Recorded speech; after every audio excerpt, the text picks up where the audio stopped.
welcome back to the Shooting Mechanics. Today we're going to watch how to get a bikini body for feminists. I know it's an older video, but it's today still just as current. The mindset is still very strong in many people today. Well, let's go ahead and give this a look. Hey ladies, the sun is shining, the pina coladas are flowing, and everybody's headed to the beach. You know what that means. It's time for some fun in the sun? No, it's time to work on your bikini body. See how it was like all regular and then it said for feminists? Which means that it's probably going to be the opposite of a bikini body. It's going to be a beach body if you're a whale. Get it? A beached whale? Like, shut up, I can do jokes too.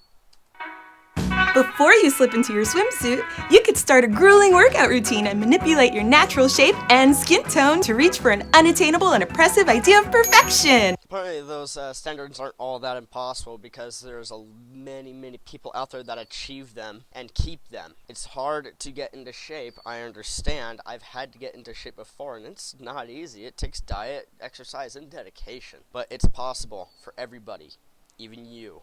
Or you could follow a few quick and easy tips for a self-accepting journey to the beach. Want to turn your flab into abs in just 2 weeks? Well, that's too bad, because that's not how exercise works. That's how exercise works to an extent, like not to where it'll be fast like that, but exercise will take flab and turn it into ab, it just won't do it in 2 weeks. Fat cells are like unspent calories or energy. And when you use a lot of energy, your body uses up those fat cells. I believe they're also called lipid cells, and they go away, and they go away, therefore making you thinner. But that's a lot of unburnt calories you're carrying around on your body. It might take a while, but it might take some fasting, exercise, a healthy diet of red meat and vegetables. And even if it did, no one else gets to tell you what your body should look like. Who's out there telling people what people's bodies should look like? I mean, I've never seen someone go around and be like, hey, you. That's never happened. The reason people who look good and are fit and are, told by people by the media that they are beautiful, it's because they are. They are fit. They are beautiful. It's not like the damsel in distress is going to be like some obese lady in a freaking electric wheelchair smoking a cigarette. You know what I mean? If that was a damsel in distress, I'd be like, I'm just gonna go home. Never mind. I'm done. Here's an easy, guilt-free recipe for your summer barbecue. Go to a barbecue and don't feel guilty about it. Contrary to popular belief, your body needs food to provide energy for basic functions. That's science. Worry. Yes, you need to eat to live. But the thing is, you live to eat. There's a big difference there.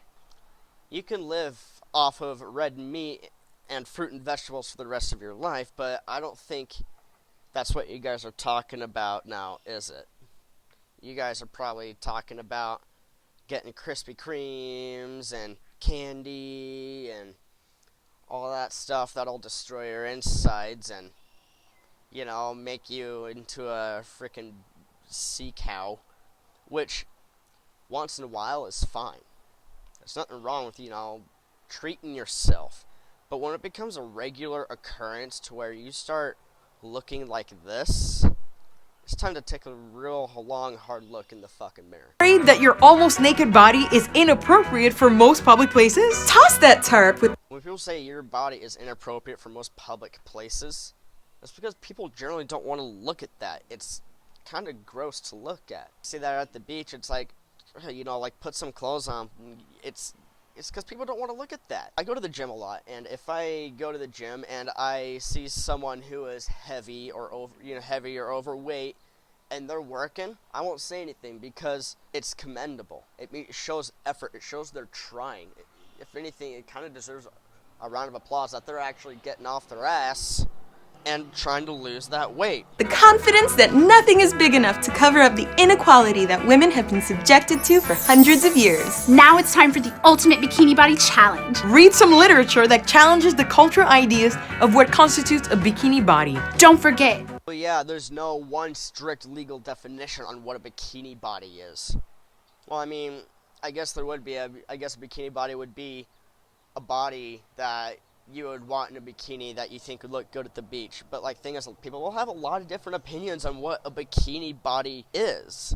There's people that like different shapes and forms of women, and their idea of a bikini body may be different than mine, and my idea of a bikini body might be different from someone else's.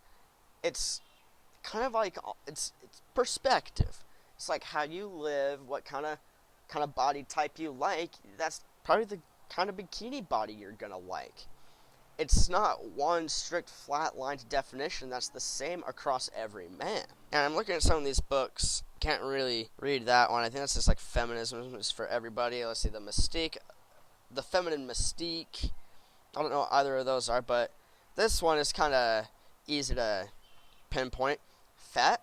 So it's like, well, so do you want diabetes? Do you want high cholesterol? Do you want to die 15 to 20 years early? Like, and plus, do you want to look like Kirby if he had wrinkles? I mean, come on, people. What these people are doing is they're advocating an unhealthy lifestyle. They're advocating for this unhealthy lifestyle, and they're like, oh, you gotta eat food to live. That's science. Well, it's not the fact that you're eating food. It's the fact that you're eating too much. It's the fact they're eating unhealthy food. High salt, high cholesterol, high sugar. Those things. It's not good for you. That stuff will make you fat, and that stuff will also make you unhealthy and kill you early. Got one life. Take care of your body. Your brain is a beautiful part of your body too. So while you're I can understand when they say, oh, your brain's a beautiful part of your body, which, you know, I do find personalities very attractive. But it's not like I'll be sitting with my buddies and be like, man, look at the brain on that girl. You know, unless she's doing like some real quantum mechanics stuff on a chalkboard. You know, I'm not gonna be initially attracted to a woman through her brain power or her personality. What initially attracts me to a woman, if I haven't spoke to her yet, is how she looks. That's the same with, I assume, everybody. relaxing on the beach, casually reflecting the male gaze, just remember that everybody is a bikini body. I guess strictly, you know, like strictest legal definition, probably, yeah. But there's nothing, not like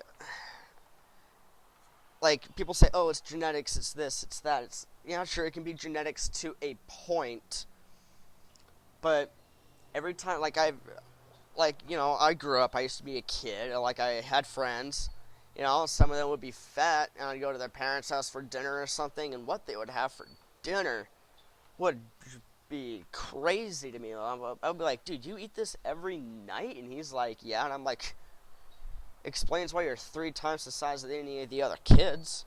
And his mom would be huge, and his dad would be a frickin' whale. And I'm like, oh, it all makes sense now. And aspirational tropes of beauty are 100% BS. You know what? If that's really what you believe, that if you know, you can feel that if you want. If you don't want to feel beautiful, if you don't want to be beautiful, that's all on you. But don't get mad when people aren't approaching you or trying to go on dates with you, you know, because you look like a freaking cow. Have a great summer!